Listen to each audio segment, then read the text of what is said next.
Thank you for joining us wherever you are. This podcast episode is brought to you by the Old Ways Actual Play team. This actual play uses the 7th edition Call of Cthulhu tabletop role-playing game rules by Chaosium. This actual play is performed by adults and in an adult setting. While we try very hard to stick to language for all ages, listeners should know that this podcast may include mature themes. All content, including names, places, events, companies, and etc., that may bear resemblance to entities living or dead, is strictly coincidental. My name is Michael Diamond, and for tonight's game, I will be your keeper. Thank you for joining us again on another episode of the Old Ways podcast. I am your keeper, Keeper Michael, and we return to horror on the Orient Express. And so, without any further ado, we're just going to get directly into introductions because we have an awful lot of things to accomplish tonight. To my right. Hi there, I'm Mike, and I'm playing James Robert Fraser, who is creeping into a crypt. Indeed you are. And to his right. Hi, this is Rena. I play Lady Elisabeth Fitzroy, and I've got the magic. Indeed. Now the question will be will you use it at the end of the table? Hi, this is Giles, and I'm playing Simon Griffith, and I'm looking for some place to secrete my last 2 sticks of dynamite. I'm certain that we can find you a hole. And to his right. Hi, this is Miranda, and I play Maggie Bellinger, and I'm supposed to be taking skin off, not putting it on. Well, I mean, some here, some there. I'm certain that you'll make a good work of it without too much prompting. And last but most certainly not least. I'm Martin, and I'm playing Richard Courtenay, and Richard still needs a good cup of tea. Well, I don't think that you're going to find it here, unfortunately, Professor. I wouldn't dare drink anything in this place. And so, we'll raise the curtain tonight as just momentarily ago, the door came loose of its hinges thanks to some rot, and one James Robert Fraser carefully placed it on the floor. Just laying up there against the wall so that way he and his investigative compatriots could make their way into this, some sort of strange tomb. All along the walls, there are candles and oil lamps, most of which give off a baleful green light. Tucked into the walls are bodies, some laid flat, some straight. And in the center of this space, there is a large, wide table, the marble top to it. And on this table, there are bodies, not covered by sheets. It seems they are mid-operation, and just there dancing in the background. As you enter this space, you can all hear a murmur from somewhere upstairs. A low chanting sound carries on the airwaves. And so I would ask our investigators, what are you doing? I am going to clamber very quietly and carefully out of the tunnel that we've come through into the room and beckon Professor Courtenay to follow me out, put my finger to my lips and point up the stairs. Or, well, I don't know, can we see stairs? Is there a door?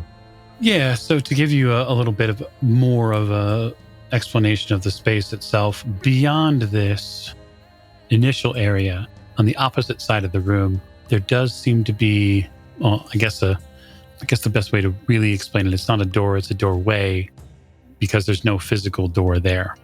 You can see a space just beyond it. There's enough light to see what's in that space, and it's, we'll say, maybe a 5-foot wide passageway, which would lead potentially left and or right. And on the left side of that passageway, you see a small series of stairs. Okay.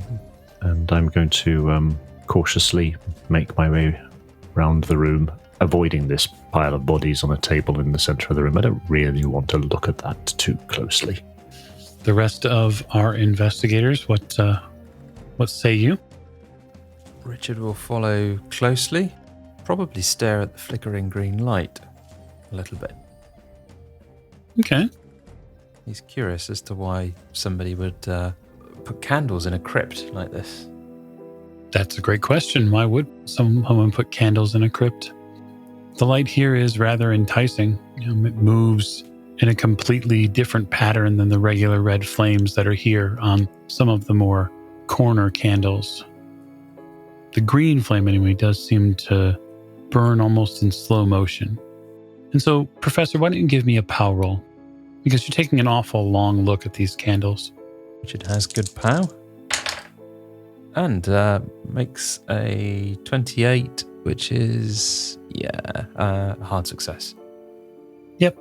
You feel the draw from these candles to pick one up, to take it, to carry it with you. And you feel an almost alien presence in your mind, slowly whispering, "Bring me with you. You'll need the light." You manage to shake that off and try to shake off the cold chill down your spine that comes with it. So you'll look forward and carry on. Right. So, Mr. Fraser, it seems your compatriots are beginning to come out of this hole. Lady Elisabeth, Paul helps you down to the floor so that way you're able to not overexert yourself. Afterwards, he hands you the cane if it becomes necessary. Before we go, I need to tell you what I need you to do once we find the pieces. Quickly. And I'm going to make sure everyone's paying attention and speak fairly urgently. Each piece has to be put into a niche. It'll be in the room. We have to keep them there. They cannot be moved. Each piece in its own. There's a chant. I believe we have to all start it, the 5 of us. I can continue it on my own from what I gather. But I'm going to be drawing power from myself, but also from all 4 of you. I'll do my best to be careful, but I can't do it alone. Do you need us all to be holding hands or something? No. As far as I know, we don't need to do that, which means you'll be able to protect me. This chant, do you want us to start? Do you have it written down? When I start it, you continue. This is what I've got.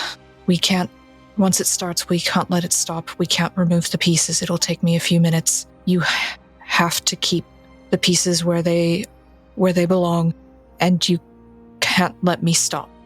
This is the only way to destroy this thing. I'll need every bit of help you can all give me. You'll have all the help you need. How will we know when you can stop? It should be destroyed. Once it's destroyed, I should be able to theoretically stop. But the pieces must be destroyed before that.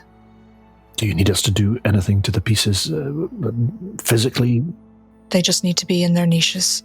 We'll see those when we get there. We don't have a whole lot of time, but you needed to know before we get there. What is it we're to say?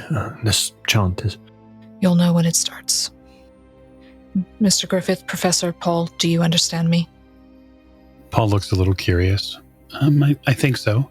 I guess I'll just listen to when you started and do my best to copy. I'm going to have to draw power from you. Like I said, I apologize in advance, but I can't do it on my own. Okay, whatever you need. I cast my mind back to that room back in Milan when we were helping the opera singer. Professor, Mr. Griffith, I will need you as well. Right. What do you need us for, ma'am? Specifically. I will draw power from you. I will need you to help me start the chant, and then I will need you to make sure that the pieces stay in place until I am done. That will be your task. Don't let anyone remove them. Question. Once you start drawing on our power, do I keep chanting or am I free to move at that point? You're free to move. Understood. That's what I needed to know. Thank you. All right. As long as we're all on the same page, we should move. Aye, we wait until the signal of Akhtar's men, and then we'll move in. I'm just going to get the lay of the land. Stay back for a moment. Hurry up. I mean, I can only imagine what's happening to Maggie at the minute. Maggie, this is... Well, at first you thought this was all a bit of a farce. This seems a little silly. The whole flesh donning, the whole walking around, all the mumbling they're doing. It gets a little serious the closer you get to it, though. Things start to happen that you're not sure about. Like getting closer and watching this gentleman, this person, this man at the center of all these people right in the air is a little concerning. It makes sort of these strange harmonic vibrations in the back of your ears. And you end up wincing a little bit at some of the words he says. You feel your legs shake a little bit, like you're physically uneasy. You start feeling your pulse in your legs, and it makes you worried. You manage to get within about 10 rows of the main central area where this is going down at. The congregation, if that's even what you can call them, are mostly taking up the main hall. They've left a wide space between them and this circle. There's a painted circle here, and you see it for the first time. Behind this painted circle, there are little alcoves, little cutouts in the walls here, and you see the simulacrum pieces in some of them. They're there. They're glowing with this amazingly beautiful rosy red light. And as he continues to sort of incant, they keep getting brighter. Like he's talking to them, maybe? You're not sure. People begin getting brought to the circle, one after another. Maybe 4 or 5 in total so far. They're young. They're teenagers at best. And they're brought to the middle of this circle. And this man is bringing them closer to him, within an arm's reach or so. And he takes from within the folds of his robe a long piece of what looks like, at this range, you're probably about 40 or so, 50 or so feet from him at this point. But it looks like a long piece of string. It's a little flat, though. And he, with a sickening precision, begins to sew them together. Not in any one specific way, not arm in arm, not elbow to elbow, but more like hand to face, thigh to rib. And this process takes on a life of its own. The young people that are in this circle call out. You hear the word mother more than once, or what you think is mother. You don't speak any Arabic, but boy, that's not a hard word to misinterpret. They leak blood all over the space because there's no mystical way to keep them from bleeding. And with each full sewing, he gets to the next one, and then the next one. And there is this circle now, ball of these bodies that he has sewn together. And with each one that gets added to the pile, the ball of flesh gets a little larger. And you don't really hear much from them after a few moments of being attached to each other. He covers the entire thing in some sort of soak blanket. It looks like a big leather blanket. That's the best thing that you could possibly hope it to be. There's some sort of slap of wet material on flesh. And there's a definite moisture that comes out of the bottom of it. This feels like a sanity check for Maggie. It 100% is. Okay, good. Just making sure. Fantastic. Okay, I'll roll my sand check. Please do.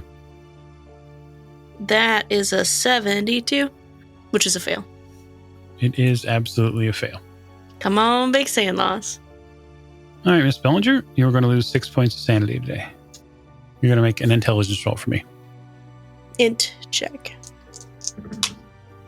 That is a 64 under 70. Okay, so that's a successful intelligence roll. Mm-hmm.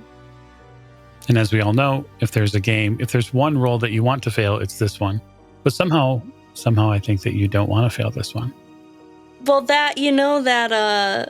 my disadvantage die didn't fail me this time. Of course not. Okay, so you will enter an immediate bout. Since there are no other investigators in this scene, mm-hmm. It is not a real-time bout. So there are some differences therein. Yeah. So what I'll do upon that is I will activate your mania. Okay. And then I'm going to roll a d10. That being said, we'll cut back to our investigators. Mr. Fraser, you alluded to the fact that you're going to do a little reconnaissance. Yes. I would like you to go ahead and give me a stealth roll. We do know that you're being very careful. Yeah, so coming out of this room, this corridor goes one way and basically a short corridor and some stairs go the other way. Yeah, So I think the first thing I want to do is, I'm assuming the noise is coming from upstairs, because that's what I got a sort of sense of before. Mm-hmm. So I'd like to know what's down this other corridor. I'm just going to use the light that's coming from the candles and the green glow and that kind of thing just now. Hopefully that's going to be enough for me to see where I'm going without having to bring my own source of light. A stealth roll. That's a normal success, 48 under 69. You pick up on, as you look to the right, away from the staircase, you pick up that there are several large urns that sit in this room. They are, roughly speaking, about 4 to 5 feet high and about 2 feet wide. There are 6 of them. On the top of them, there are a consistent and heavy layer of flies that buzz over them. And this is down the corridor to the right, yeah? Yeah. You can see the corridor end. It ends about 15 feet that way. All right, it's just a dead end with some urns with some things that I do not want to look at in them. Yeah, I mean, presumably if there's flies buzzing around, there might be a sort of an odor coming from these things as well.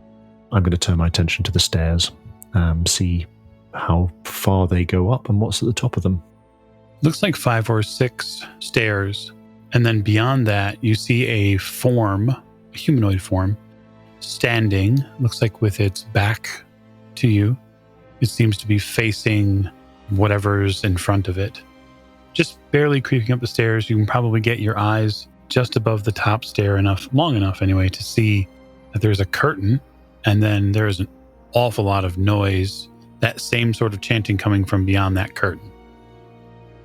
Somebody up the top of the stairs guarding a curtain, and on the other side of the curtain there's something else going on. I will quietly creep back to the others and gather them together. Okay. We have a guard at the top of the stairs to the left. They are standing by a set of curtains. On the other side of the curtains is presumably a larger space. There are people in it. They're the ones doing the chanting. Simon, do you think you can take the guard out quickly and quietly without arousing any suspicion or interest from within the room? I think so. Good man. You want me to do it now? Are you all ready? Take the guard out, and then we'll wait for the signal from outside before we actually move into the room proper. Hey, Jim, I've got an idea. How about I take him out, but you be ready to catch him in case he falls and makes a noise. Just in case. Maybe you can use whatever he's wearing as a disguise as well. Stand guard yourself. I'll try and not get too much blood on it then. Quickly and quietly. Good man, let's go. All right, so I'm going to let Fraser's stealth roll from before stand. Okay, thank you. I'll be keeping kind of towards the bottom of the stairs because I'm just sort of the backup in case this doesn't go quite according to plan. Mm-hmm. I rolled a 66, but do I get a bonus dice for stealth? Surprise. Oh, yeah, sure. All right, I'll spend the 16 luck for that 76. So that brings me down to 59. And that's a strike. Okay. So you roll damage. That is 5 points. Okay. So you stab him. A large sort of breath of air releases from his lungs. There's a definite, and he starts to turn. I'll ask, Mr. Fraser, are you going to engage him during the surprise round or not? If I am aware that he hasn't gone down immediately, I think I'm going to have to go in and with the butt of my Webley and try and knock the guy out. You're fairly certain that he is not going down. Okay, well then, yeah, in that case I'm just going to move up as quickly as I can and just clock him on the back of the head. Go right ahead. Does he get to react to this, or is he still effectively surprised here? He's not effectively surprised, but he doesn't beat you in dex. But he will still get a chance to dodge or fight back. He will get a chance to dodge or fight back. 08. Ooh. Which is an extreme success. I want to do a knockout blow. That's what I'm trying to do. Knock him out. You want a knockout blow? Okay, so I'll roll con for him. You would normally do at least 1 point of damage with that anyway. He's failed his con check. He passes out. Simon, since we're now in regular rounds, correct? His last action was the surprise round? Mm-hmm. Catches the body and carefully drags it downstairs. Easily done. How big is he? Oh, he's probably around size 60-ish or so, He's a size gem? give or take. Let's strip him of whatever outer garment he's wearing. So, about that, Oh dear, he's wearing skins, isn't he? For fuck's sake. when you go to pull his clothes off, you realize that they are stretched leather. Then you realize all of a sudden that is not leather, that is skin. And oh my. So gentlemen, if you would, the two of you would make me sanity rolls. The reason I'm asking for a sanity roll, It's because it's fucking horrible, that's why. it is, but I think this is, I would just say for Simon's sake, given that you're cold-blooded, this sort of goes above and beyond what normal gore is. This man is wearing parts of someone else's body, including their face. And that's really the definition that hurts about this, is that you can see a blended human face in a horrible transfixed facial features. Okay, but if I pass, do you think I'll not take a sand hit then? Yeah, I think if you pass, you're not going to probably take anything. I rolled a 0-2. I won't say you're fine. It's a little creepy, but all the more reason this place needs to go. I'll make a sanity roll. Please do. And that is a normal success, 48 under 53. Okay. Point of sanity loss for you, sir. Oh my god. What is... The skinned one won't be denied, and I think we found it. I know it's gross, but put it on. No, tie him up. I'm not wearing that. Fuck off. Professor, how about you put this on? What? Sorry, what do you want me to do? There's a leather robe here you should put on. Oh, right. Is this so we can creep up and find out where Maggie is? Precisely, Professor. Right, okay. Well, on with it then. I'm just looking at Simon like he's insane. He is. I want to see if this guy's actually got any normal clothes on at all, because I want to use them to gag him. Simon or the... Great question. We'll ask for clarity in a second. He does have normal clothes on, right? So they are just essentially dirty linens, white cloth that he wears under this. It seems to have soaked up some of the additional moisture of his cultist robe. How's that sanity roll going for you there? That's a great question.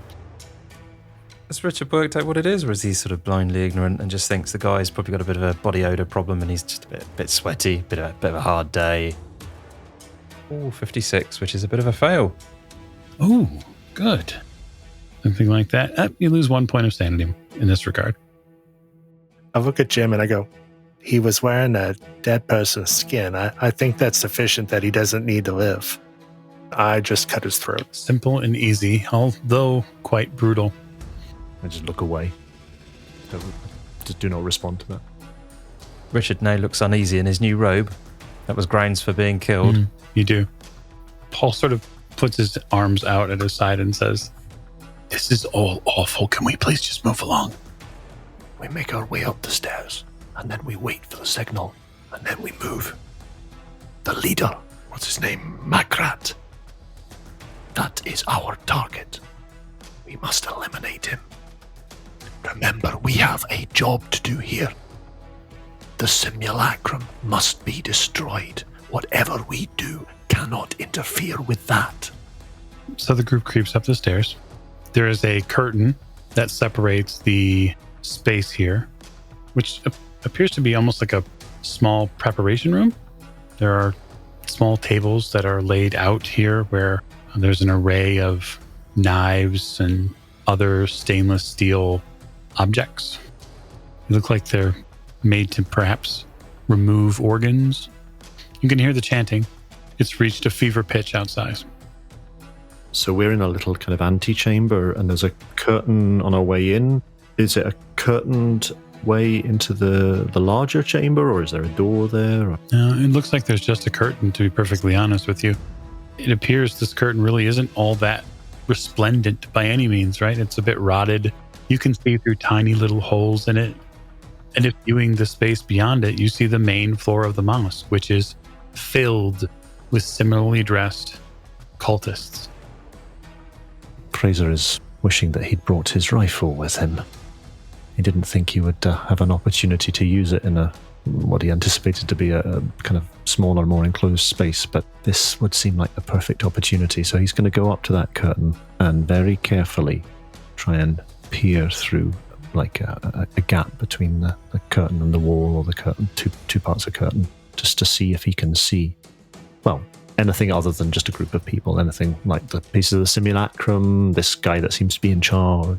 Oh, yeah. Yeah, it's definitely viewable. You're tall enough to see out at part of this curtain height. You can see there's 60, 70 or so feet in. There's a central space where there's a big blanket over something, and there seems to be a figure just beyond it. You can see his arms occasionally move in the air, and he's directing this chant. And beyond him, even against the back-facing wall in these niches, something glows back there. In the tiniest bit of crimson and rose light, there's something back there. Are those the simulacrum pieces? The chanting continues to pick up its pitch and its tenor. Approximately how far away is this guy who's leading the chanting? Is he within standard pistol range? Absolutely. Yeah, absolutely. Your problem here is going to be the angle. So I think Fraser's just going to relay that information back to the others, and especially the point about the simulacrum, back to her ladyship. Richard will ask, can you see Maggie there? Is she among them? I couldn't see her, but there is something under a blanket there on a platform or table or something. Do you think that's her?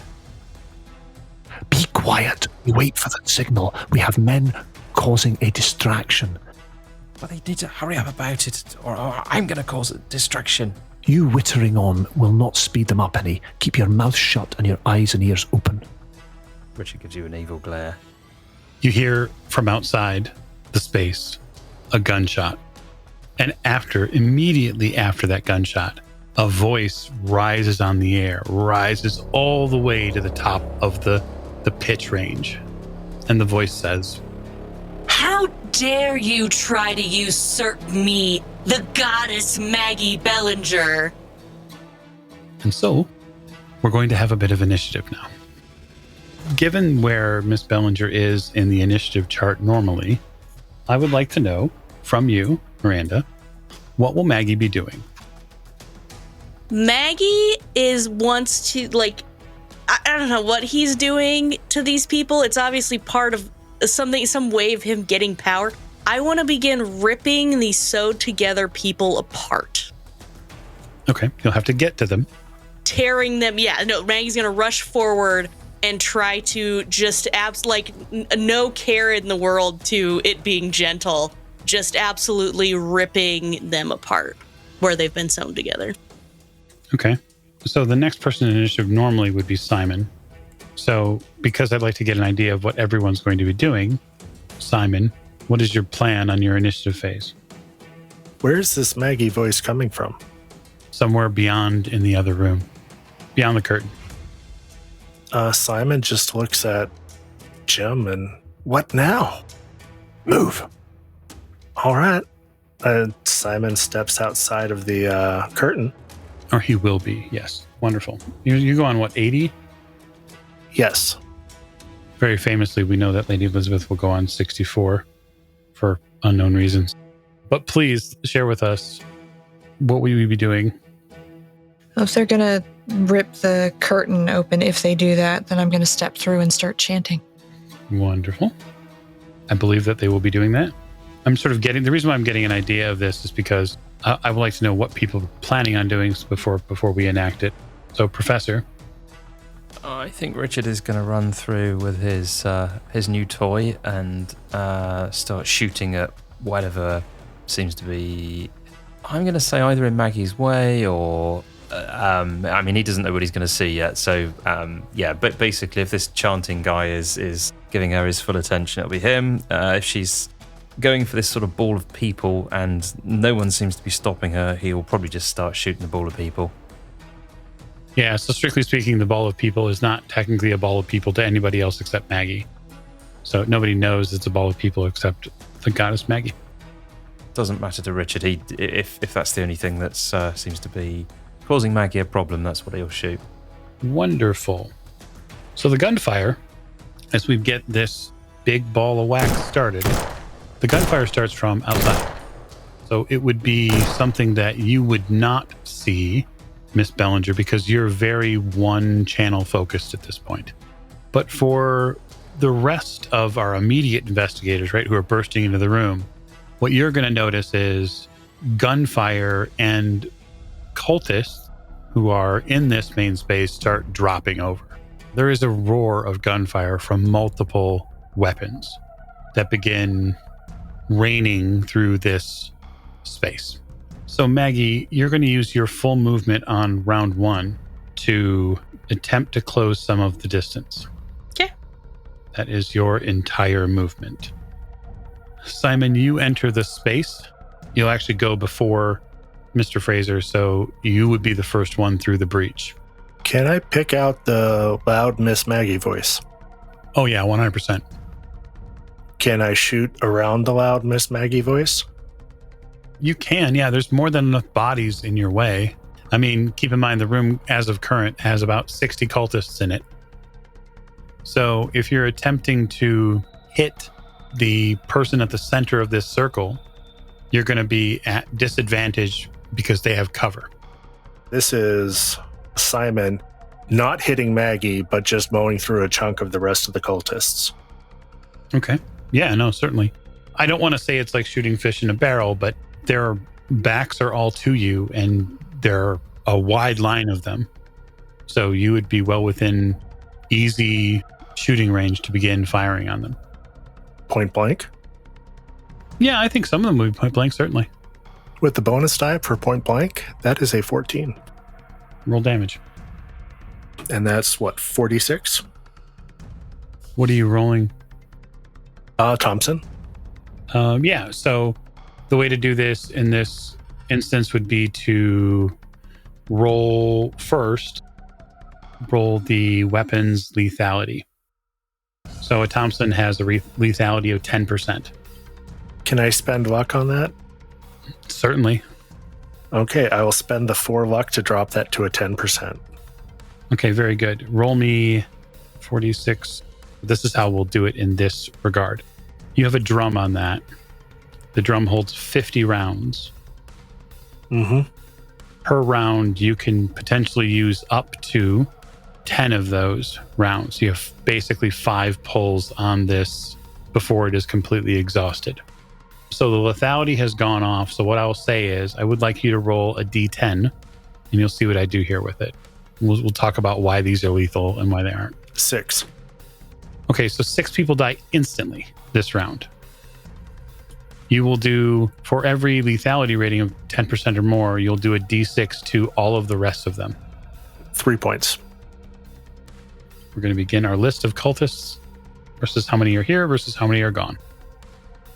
That was Simon's action on 80. Now, this obviously is something, a noise level, which you, Miss Bellinger, would hear. You would hear the automatic gunfire, something very distinct. It is not going to deter you from what you're doing, but I will make you aware of it that someone else is here and they're mucking up your problem. Like what you're here to do, someone's already planning to mess something up. You just know it. Just naturally in your bones, you know it. Since you are under the effects of a bout, I'm going to remove the disadvantage die from baleful influence on you. So moving forward, you're not tied down by it. The person you are surging towards, this leader, this cultist leader, he sees you approaching him and sees you approaching this mound. And his action will be to take the blanket and rip it off. And so when he does, the ball of leftover people stand up to full and terrifying height and spread their multi-appendaged body wide. And as they do so, each of the 12 mouths let out a terrifying scream in a beautiful and horrifying chorus. For you, Miss Bellinger, since you were already under a bout, you're immune to this sanity loss. You won't be required to roll it. However, for the rest of the people who are in this space, which would be Mr. Griffith, and so I would say Fraser, and then whoever was behind him. So that'll likely be Paul, and we'll go from there as people encounter it. So from those folks, I will have all of them make a sanity roll. Yeah, that's an 87. Needless to say, that's a fail. I get a 10 under 63. You do. That's wonderful. 44 pass. Okay. Richard fails. Alrighty. Okay, so the professor will lose 5 points of sanity in this regard. He'll be required to make an intelligence test. Indeed. For our two which have passed, you'll lose 2 points of sanity, which is pretty close to about as least that you can lose. Oh dear.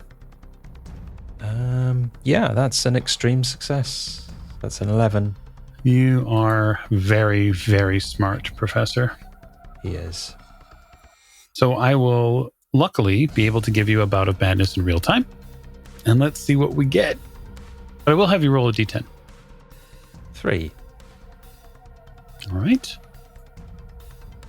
And now we'll come to Mr. Fraser, who has failed his sanity roll and will be losing 6 points of sanity immediately. Oh dear. I suppose you'll be wanting an intelligence check then, won't you? Indeed, sir, I will, since it is a value over 5. I just rolled a 77. My intelligence is 60. Oh, have you failed that roll? How wonderful for you. And so you will not take part in any bout, but you have lost a whopper of a sanity amount in 6 points at this point. Roll Paul's really quick because he's here. So that's a failure. And no bout for Paul, which is good. But he has lost some sanity. Alrighty. So that is 70. And so now I'll ask on 64, Lady Elisabeth, what you're prepared to do. Well, as far as I know, I don't have to be in a particular space in the room, so I'm going to step in and start chanting. Okay. So this will serve then as your first round of chanting. If you would, perhaps give us a line from the chant which you've been provided oh so beneficially by your keeper. Fidutadi quiduti inrue koekwa.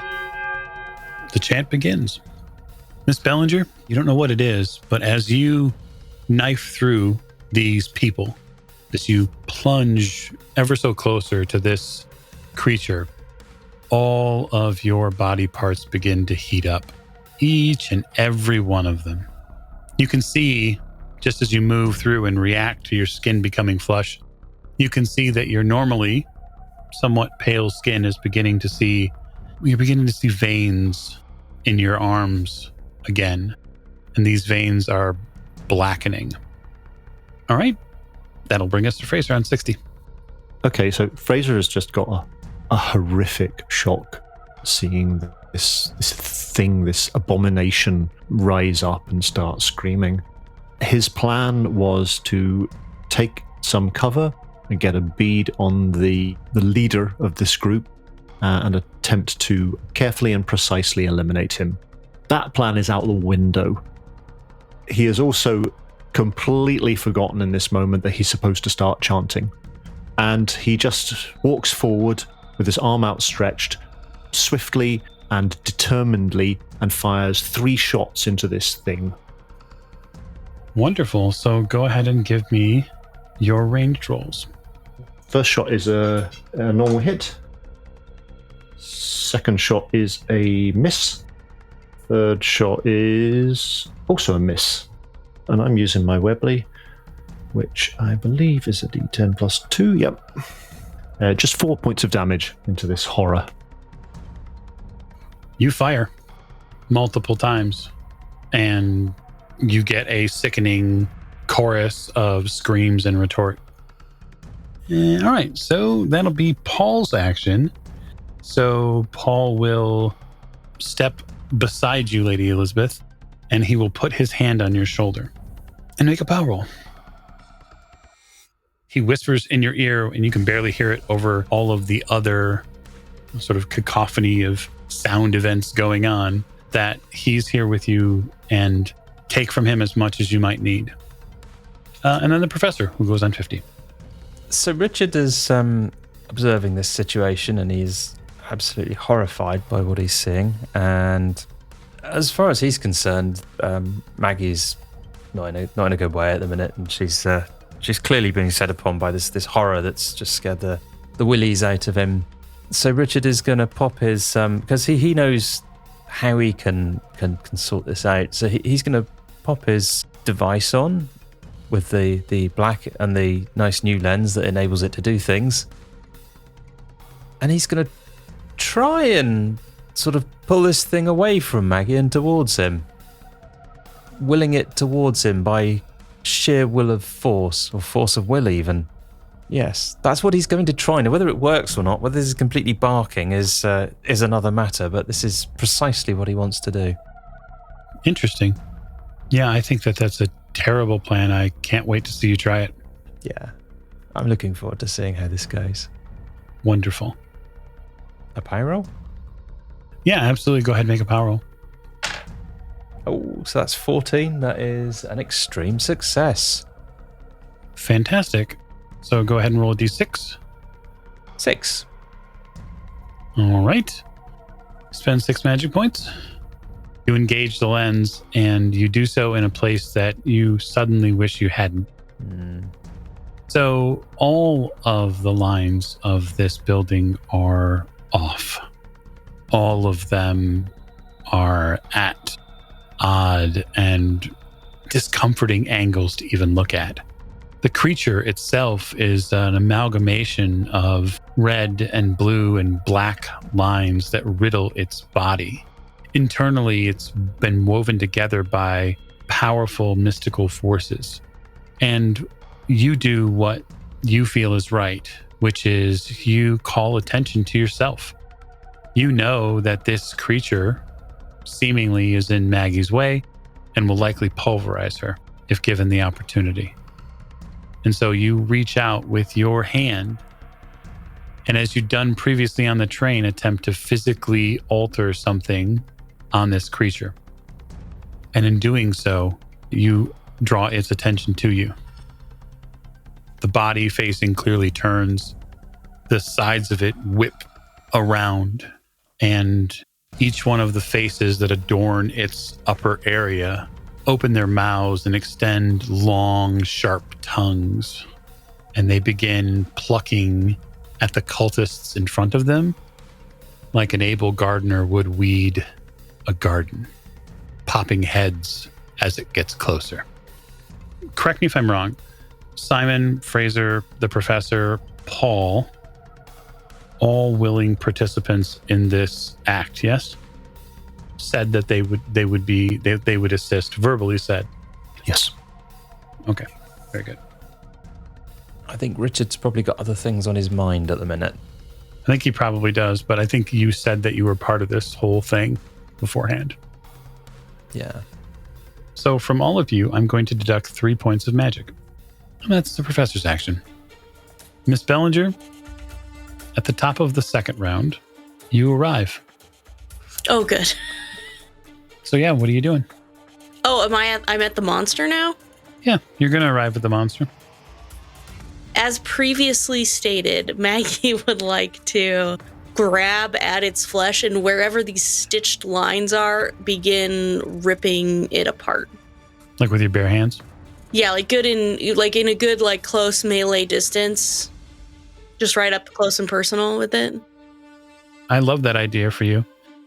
So why don't you go ahead and make a fighting brawl roll, and I'll make a fighting back roll.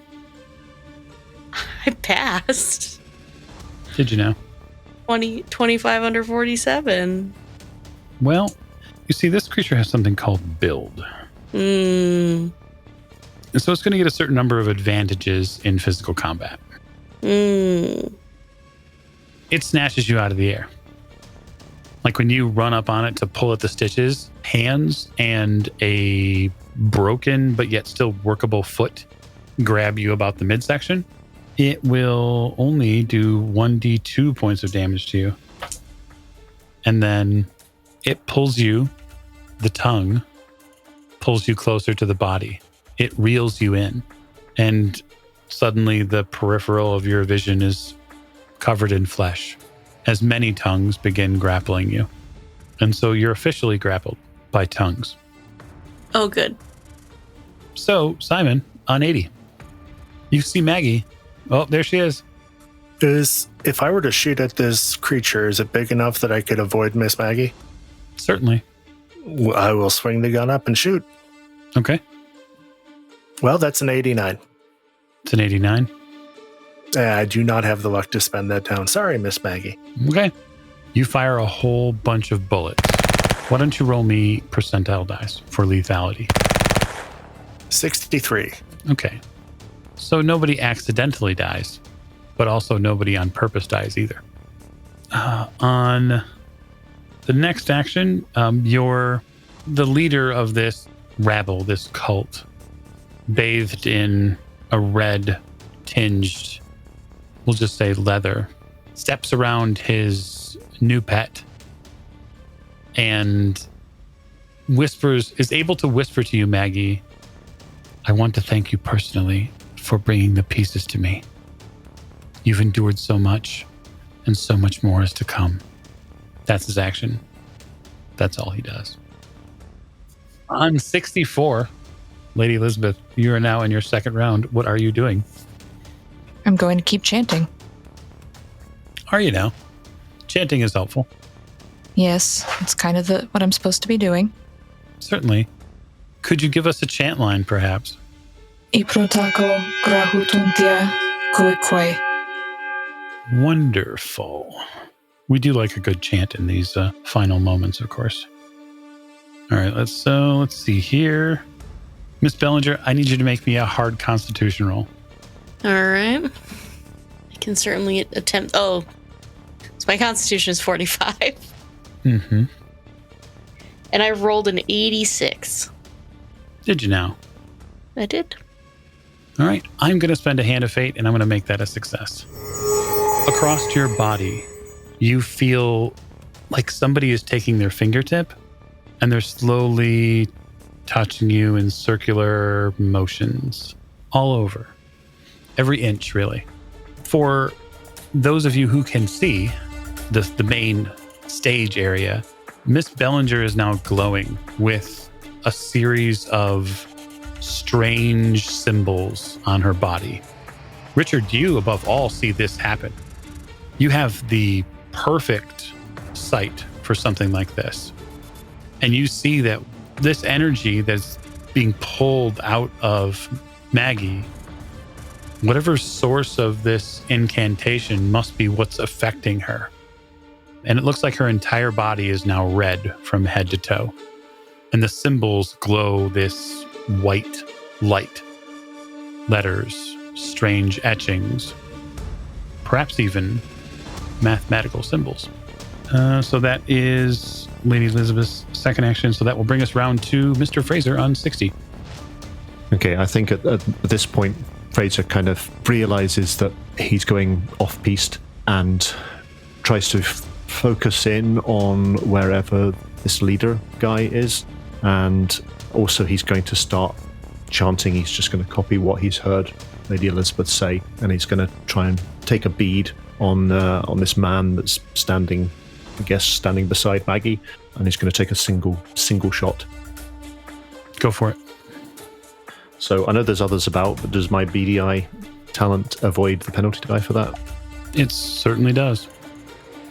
That's 26. I am going to spend however much luck I need to spend in order to make that an impale. So because my handgun is slightly boosted because I've got the high skill in a similar weapon, that brings it down to 10. So I need to spend 16 points of luck. Okay. which brings you to how much luck? That will bring me in down to 47. Okay. So it's max damage plus roll damage. Yep. So that's 12 plus... Well, I rolled a 9. 12 plus 11. So what's that, 33 points of damage? No, 23 points of damage, sorry. 23. Ooh. Okay. All right. You, with the benefit of some of the cultists being mowed down by Simon and some of the other rifleists that are beginning to make their way into the main space here, you step up enough and get a clear shot at the man you know to be Makarat. Just as he's leaning away from Miss Bellinger, having said what he said to her, you lock eyes with him, and he sees you pull the trigger. There's an amazing powder flash from the end of the Webley, and on the other end of it, Mr. Makarat gets a bullet in the throat and tumbles, spins down onto the floor of this circle where this nasty flesh ball used to be. The creature reacts poorly. It flings Miss Bellinger away into the crowd of people. Miss Bellinger will take a point of damage from being used like a baseball. And your long and glorious ride on the multi-toned creature is seemingly over at this point. The cultists in front react poorly, and they begin trying to flee. Professor, with this creature fully locked onto you now, it's your action on 50. What are you prepared to do? So Richard has got this idea that this thing was sewn together by hand and by magic. So what he is going to do is look using the device to the very center of the thing where the threads appear to converge. And he is going to try and render this thing in two by sheer force of will again and try and rip this thing apart, much the same as Maggie did, but rather than physically, mentally. So I'm willing to let you attempt such an act of personal power. I have no problem with you making the roll. I just need you to know one very important thing. Is Richard prepared to do anything? He is wanting to pour his absolute entirety into this effort. He sees this thing as a big threat to Maggie, and he will do anything to stop it. Okay. So go ahead and make me a power roll. Ooh, shit. Well, it rolled a 00, which is excellent, but not when the evil purple dice also rolled a 0. So are what you're telling me is that you've rolled 100? That would be an accurate representation of the facts. So that's a fumble. Oh dear. So you reach out with your mind and you find the stitches that weave this thing together, and you pour everything you have into finding some way to unravel this horrifying creature. The screams from inside of you don't really stop. You bleed out from one existence to the other. You still see your hand frozen in time, reaching out, trying to unravel this creature. Beside you, Lady Elisabeth, the professor becomes a pile of threads and a smoking device. And that is, I think, where I'm going to end this episode. So thank you so much for joining us on this episode of Horror on the Orient Express. We are grateful and thankful for your listening ears. Thank you, and good night.